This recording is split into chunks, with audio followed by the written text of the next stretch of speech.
Welcome back. Now, our next guest is a remarkable young lady. Tilly Lockey's parents were told to prepare for the worst when, at just 15 months old, she contracted meningitis. Well, despite losing her arms, Tilly has defied the odds, and she appeared on the show last year with her new bionic hands.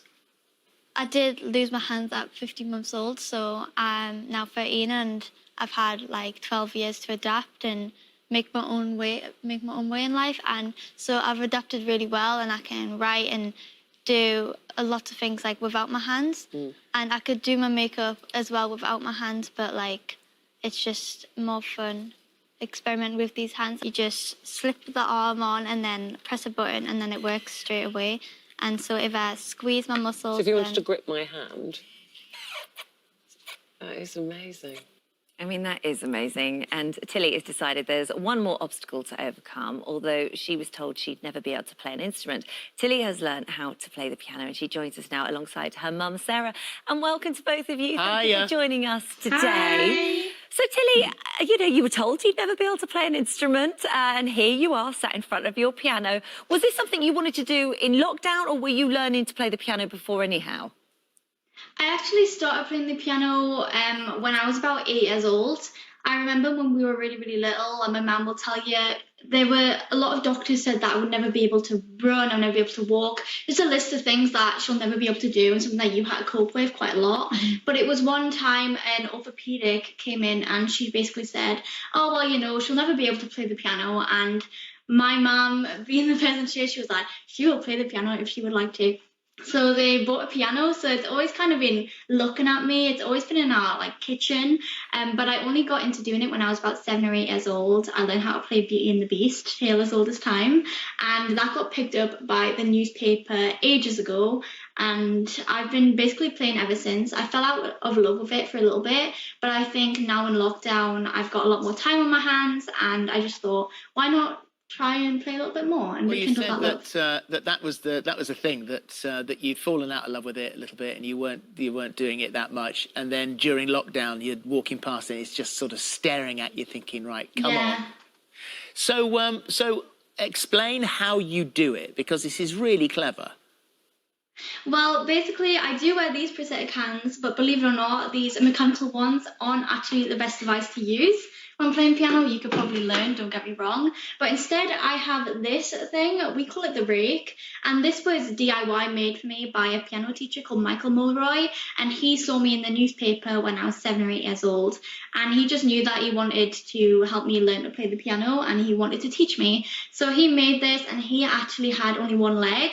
So we kind of teamed up together, and we called it Almost Legless Productions. And he basically taught me all the basics. He made me this, which allows me to now play chords like that, because obviously having no fingers, you can't have like 3 fingers to be able to press 3 keys down at once. So I really owe it all to him, to be honest. And you called it the rake because it actually was originally, it's been modified now, it was a rake. Yeah, it's completely DIY. This is literally a toilet roll tube in here, and then he chopped up a rake, put some sellotape on it and some Velcro, and there you have it. That's incredible. I mean, your other limbs, your prosthetic limbs, are so high-tech, and we'll come on to those in a minute, but I think we should see how beautifully the rake sounds with you playing the piano. Let's have a listen. What have you prepared for us?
Amazing. Well done, you. Amazing.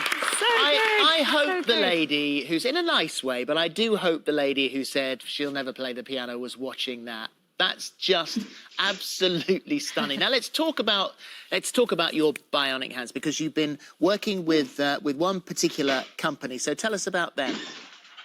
Yeah, so the company who make these incredible bionic arms, which I adore so much, are called Open Bionics, and these arms are called the heroarm. So they're now available in a couple of countries. They're available in the UK, America, Australia now, Germany, France, Spain, literally all over the place, but we're still trying to expand. And basically what they are is they're 3D printed and they work all muscle operated. So if I flex my muscles, it will open, and if I squeeze my muscles, it will close like that. I mean, that is so clever. Does it take a while to get used to them, how they work? Do you sort of, like, almost a bit like the piano, you have to practice and you get better at being able to use them?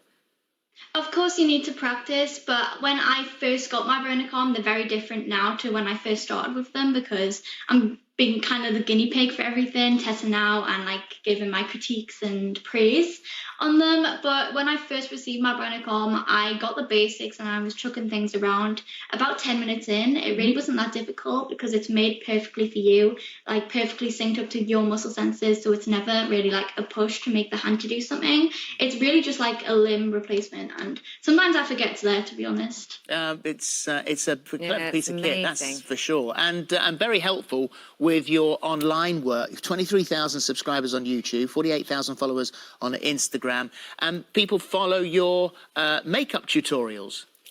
Yes. I just love doing makeup so much. It's really just a hobby at this point. I just started doing it for fun, and I was kind of forced into doing it with my bionic arms because I tripped at school and broke my right arm, but it was over Christmas, and when my makeup arrived, I was itching to play around with it.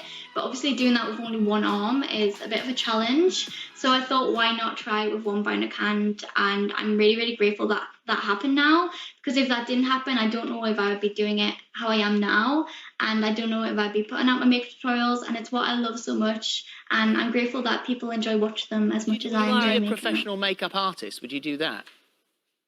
I'm not sure how good I am on other people. I'm decent on myself. I'm pretty good, but I tried to do it on my cousin once, and my mascara stick like ended up through the other side of her eyeball. It got in so deep, Work up to that and then. So Yeah, slowly. I'm Maybe not the sure. career for you just yet then. Sarah, I just wanted to Yeah, ask maybe not you, yet. Bit more practice. as mum, Sarah, I mean, when you think back to that time when she was 15 months old and you were expecting the worst at that point, did you ever think she'd go on to achieve all of these things that she has now? My God, no, but you just want the best for her. I mean, we just tried as a family to open up our life to as many opportunities as possible. But it's just great to see Tilly just embracing anything that comes her way, and just she gives everything and anything a go with so much spirit, and it's just amazing. I find watching her play the piano just mesmerising. Yeah, amazing. Absolutely. Well, it's lovely to talk to you.